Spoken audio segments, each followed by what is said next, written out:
Welcome to chemistry planet. आज हम discuss करने वाले हैं एक important reaction that is aldol condensation.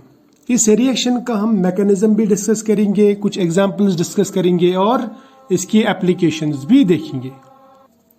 Aldol condensation में दो मॉलिक्यूल्स एल्डिहाइड के या कीटोन के आपस में कंबाइन होते हैं in presence of a dilute base और एक ऐसा मॉलिक्यूल बनाते हैं जिसमें एल्डिहाइडिक ग्रुप भी रहता है और अल्कोहलिक ग्रुप भी रहता है, और ऐसे मॉलिक्यूल को हम कहते हैं एल्डोल।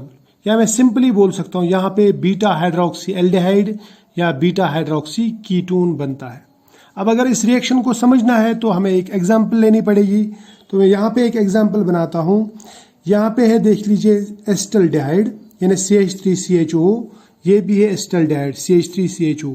दो एस्टल्डिहाइड्स सोडियम हाइड्रोक्साइड की प्रेजेंस में, मगर डाइल्यूट सोडियम हाइड्रोक्साइड की प्रेजेंस में आपस में कंबाइन होते हैं और एक ऐसा मॉलिक्यूल बनाते हैं जिसमें एल्डिहाइडिक फंक्शनल ग्रुप भी है और अल्कोहलिक फंक्शनल ग्रुप भी है। या मैं इसे कह सकता हूँ, ये है कार्बोनिल ग्रुप। कार्बोनिल के साथ में जो पहला कार्बन है वो अल्फा कार्बन, उसके साथ में जो दूसरा कार्बन है बीटा, यानी पहले जो जुड़ा है अल्फा और दूसरे नंबर पे जो आता है बीटा, फिर ये गामा कार्बन। ये तो आपको आता होगा, है ना। अब देखो यहाँ पे इसको मैं बोल सकता हूँ कि बीटा कार्बन पे हाइड्रोक्सी ग्रुप है ना, इसको मैं बोल सकता हूँ फिर बीटा हाइड्रोक्सी एल्डिहाइड है, या इसको हम शॉर्टकट में एल्डोल कहते हैं। एल्डोल मीन्स जिसमें एल्डिहाइडिक ग्रुप भी है और अल्कोहलिक ग्रुप भी है। अब इस रिएक्शन को याद रखने के लिए या शॉर्टकट में करने के लिए क्या करेंगे आपको दो एल्डिहाइड या दो कीटोन लेने हैं। एक एल्डिहाइड को सिंपल तरीके से लिखना है, दूसरे को थोड़ा सा एक्सपेंडेड फॉर्म में मैंने लिखा।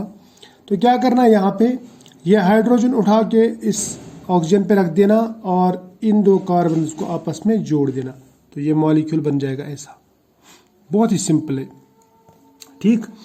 अब क्वेश्चन ये बनता है, क्या ये एल्डोल कंडेंसेशन हर एक एल्डिहाइड में पॉसिबल है या हर एक कीटोन में पॉसिबल है? तो इसका जवाब है नहीं, बल्कि ये सिर्फ उन्हीं एल्डिहाइड्स या कीटोन्स में पॉसिबल है जहां पे एटलीस्ट एक कार्बन के अल्फा, यानी एक अल्फा कार्बन पे मैं बोल सकता हूं, या मैं बोलूंगा एक मॉलिक्यूल के अल्फा कार्बन पे हाइड्रोजन होना चाहिए। इन्हें हम कहते हैं अल्फा हाइड्रोजन। जैसे यहाँ पे ये कार्बोनिल, इसके साथ में लग के जो कार्बन है ये अल्फा कार्बन, इस कार्बन पे हाइड्रोजन हाइड्रोजन हाइड्रोजन, तो 3 अल्फा हाइड्रोजन है।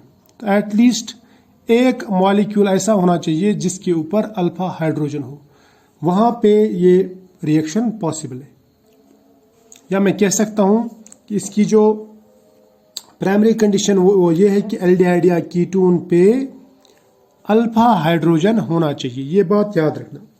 अब कुछ एग्जांपल्स देखते हैं कि अल्फा हाइड्रोजन कहाँ पे। जैसे एस्टल्डिहाइड, यहाँ पे कार्बोनिल ये है ना फंक्शनल ग्रुप, इसके साथ में जो कार्बन लगा हुआ है इसको कहूंगा मैं अल्फा कार्बन। अल्फा कार्बन पे जो हाइड्रोजन है वो है अल्फा हाइड्रोजन।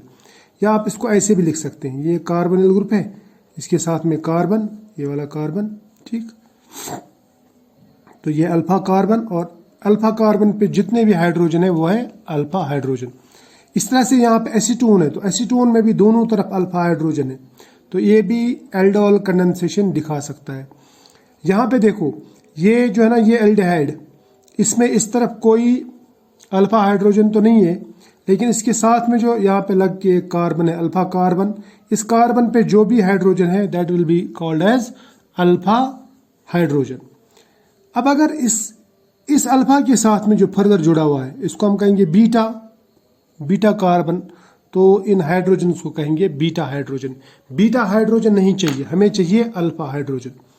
इसी तरह से यहाँ पे ये ब्यूटेनोन है, सॉरी पेंटेनोन है। ये पेंटेनोन पे यहाँ पे देखो C डबल बॉन्ड O है, इसके साथ में यहाँ पे ये जो कार्बन है ये भी अल्फा कार्बन, यहाँ पे कार्बन ये भी अल्फा कार्बन, और इसका मतलब रहता है यहाँ पे इस कार्बन पे 2 बॉन्ड तो बने हैं, तो फर्दर जो 2 होंगे वो होंगे हाइड्रोजन। तो यहाँ पे 2 अल्फा हाइड्रोजन, यहाँ पे भी 2 अल्फा हाइड्रोजन, तो इसमें भी एल्डोल पॉसिबल है।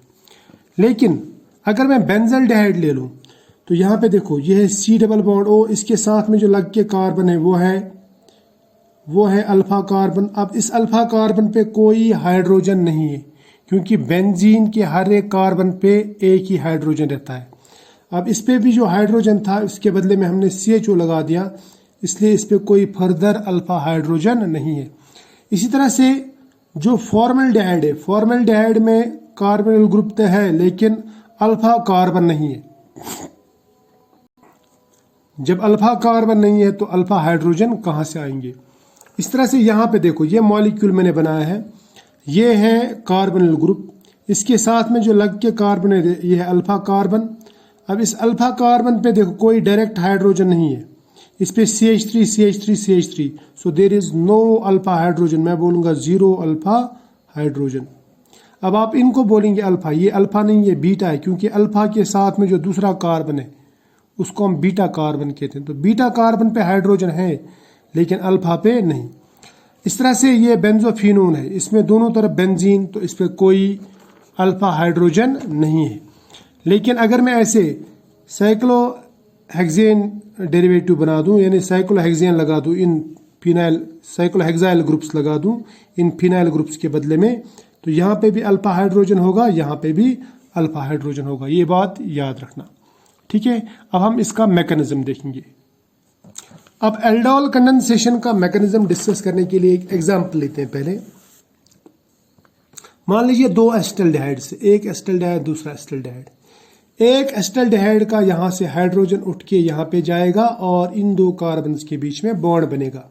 तो ये बनेगा CH3 COH, फिर CH2 है ना, ये H ऐसे रहेगा नीचे, फिर CHO। तो ये बन गया बीटा हाइड्रोक्सी एल्डिहाइड यानी aldol in presence of dilute base.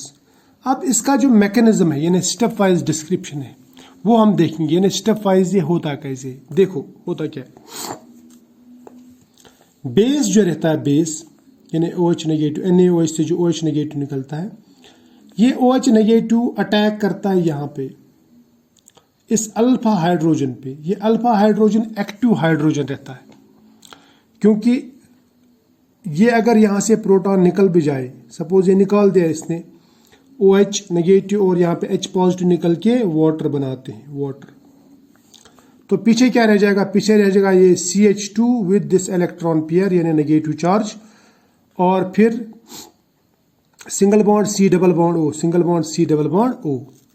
इसको मैं कहूँगा कार्बिनियन। ये जो कार्बिनियन है ये इस C डबल बॉन्ड O की रेजोनेंस में, ठीक है, या इसको मैं इनोलेट आयन भी बोलूँगा क्योंकि ये इसकी रेजोनेंस में है, तो इसलिए ये स्टेबल हो जाता है, या मैं बोलूँगा ये इजीली बन जाता है। क्लियर, यानी ये जो है ना, इसने अगर प्रोटॉन भी दिया तो इसके ऊपर नेगेटिव चार्ज का बोझ ज़्यादा नहीं आएगा, क्योंकि ये नेगेटिव चार्ज यहाँ पे रेजोनेंस में रहता है। क्लियर, शाबाश। अब ये जो इनोलेट आयन बन गया ये वाला, इसको हम यहाँ पे दिखाएंगे दूसरे स्टेप में। ये क्या करता है, ये दूसरे एल्डिहाइड के कार्बन पे अटैक करता है, क्योंकि कार्बन जो यहाँ पे रहता है वो रहता है डेल्टा पॉजिटिव और ऑक्सीजन रहता है डेल्टा नेगेटिव। क्लियर, तो होगा क्या, ये नेगेटिव चार्ज यहाँ पे अटैक करेगा इस कार्बन पे, और ये जो बॉन्ड है पाई बॉन्ड ये इधर शिफ्ट होगा। तो क्या बनेगा, ये बनेगा CH3 यानी ये CH3, फिर CO सिंगल बॉन्ड और इसके ऊपर नेगेटिव चार्ज, क्योंकि यहाँ पे इलेक्ट्रॉन पेयर शिफ्ट हो गया। और ये जो कार्बन है, इस कार्बन ने इसके साथ बॉन्ड बनाया, तो CH2 का इस कार्बन के साथ बॉन्ड, और ये जैसा का वैसा CHO। क्लियर हो गया एक स्टेप, दो स्टेप में बोलूँगा हो गया। अब तीसरे स्टेप में क्या होता है, तीसरे स्टेप में इसके ऊपर यानी ऑक्सीजन के ऊपर जो नेगेटिव चार्ज है, ये नेगेटिव चार्ज मीन्स बेस, ये वाटर मॉलिक्यूल से जो रिएक्शन मिक्सचर में वाटर मॉलिक्यूल रहता है, देखो यहाँ पे भी वाटर मॉलिक्यूल बन गया है ना, यहाँ पे अगर आप ड्राई भी लेंगे ना तब भी यहाँ पे वाटर है, यानी ये जो यहाँ पे वाटर बन गया, तो इस वाटर मॉलिक्यूल से प्रोटॉन निकालता है यानी H पॉजिटिव, तो O नेगेटिव H पॉजिटिव मिलके बनाते हैं OH, तो यहाँ पे OH आएगा। तो मैं फिर इस मॉलिक्यूल को यहाँ पे लिखूंगा CH3 COH H CH2 CHO। तो ये जो है ये मॉलिक्यूल ये बन गया एल्डोल, या मैं बोलूँगा beta hydroxy aldehyde, alpha beta, beta hydroxy aldehyde. और साथ में क्या मिलेगा, साथ में मिलेगा इस वाटर से निकला हुआ OH नेगेटिव, यानी बेस जो हमने पहले यूज किया था वो बेस यहाँ पे वापस मिल रहा है। तो इसका मतलब ये जो बेस है ये एक्ट करता है एज कैटलिस्ट, क्योंकि ये प्रोडक्ट्स में कंज्यूम नहीं होता, ये रिएक्शन को मदद करता है, फास्ट करता है, लेकिन खुद कंज्यूम नहीं होता।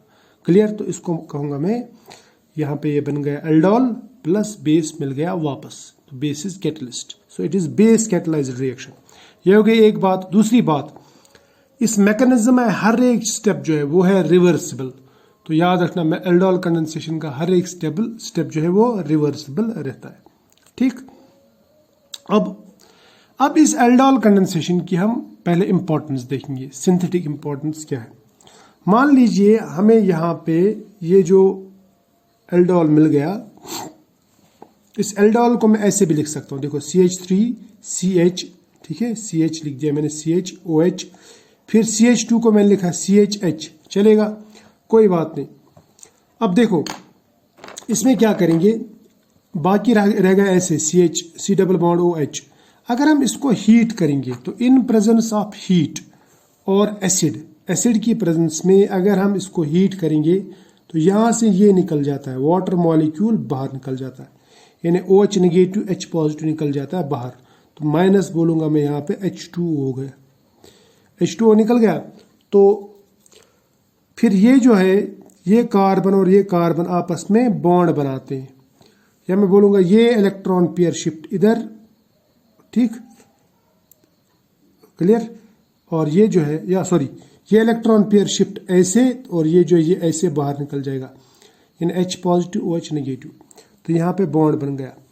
अब ये जो बॉन्ड बन गया, ये बन गया बिटवीन अल्फा कार्बन और बीटा कार्बन। तो इसको कहूँगा मैं अल्फा बीटा अनसैचुरेटेड एल्डिहाइड, या यहाँ पे इसको मैं बोलूँगा क्रोटन एल्डिहाइड जो बन गया।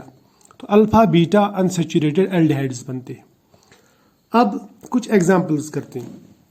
क्वेश्चन ये है कि क्या इसमें एल्डोल कंडेंसेशन पॉसिबल है। तो सबसे पहले ये देखना कि क्या इसमें अल्फा हाइड्रोजन है कि नहीं। देखो ये कार्बोनिल है, ये अल्फा कार्बन है, कार्बोनिल के साथ में जो लग के अल्फा कार्बन है, इस पे 2 हाइड्रोजन से, तो इसका मतलब ये एल्डोल कंडेंसेशन कर सकता है। इस तरह से ये भी ऐसा ही है, तो इसमें भी अल्फा हाइड्रोजन है, तो एल्डोल कंडेंसेशन होगी। तो इसका एल्डोल हमने ऐसे किया, यानी यहाँ का कार्बन उठ के यहाँ पे बॉन्ड बनाएगा और यहाँ का हाइड्रोजन, एक हाइड्रोजन इधर अटैच होगा। देखो बाकी सब का सब ऐसा ही, ठीक है ना।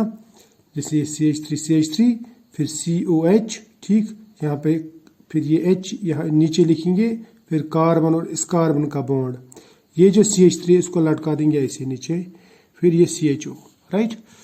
अब दूसरा मॉलिक्यूल यहाँ पे लिया मैंने, दूसरा एग्जाम्पल, यहाँ पे 2 एसीटोन लिए। देखो इसके ऊपर भी अल्फा हाइड्रोजन है ना, अल्फा कार्बन के ऊपर हाइड्रोजन है ना, तो अल्फा हाइड्रोजन। तो होगा क्या, ये कार्बन यहाँ पे अटैच होगा और ये जो ऑक्सीजन है यहाँ से एक हाइड्रोजन निकाल देगा। तो क्या बनेगा, ये बनेगा CH3 है ना, COH, फिर ये CH3 क्लियर, फिर CC बॉन्ड, वही मैंने लिखा CH3 COH, इस CH3 को ऐसे नीचे किया, CH3 यहाँ पे एक H तो चला गया इधर, तो ये बन गया CH2, फिर C double bond O CH3। तो ये थी एल्डोल कंडेंसेशन, बहुत सिंपल है। और नेक्स्ट लेक्चर में हम डिस्कस करेंगे क्रॉस एल्डोल कंडेंसेशन होता क्या है। तो फिलहाल आज यहीं तक, मिलते हैं नेक्स्ट लेक्चर में।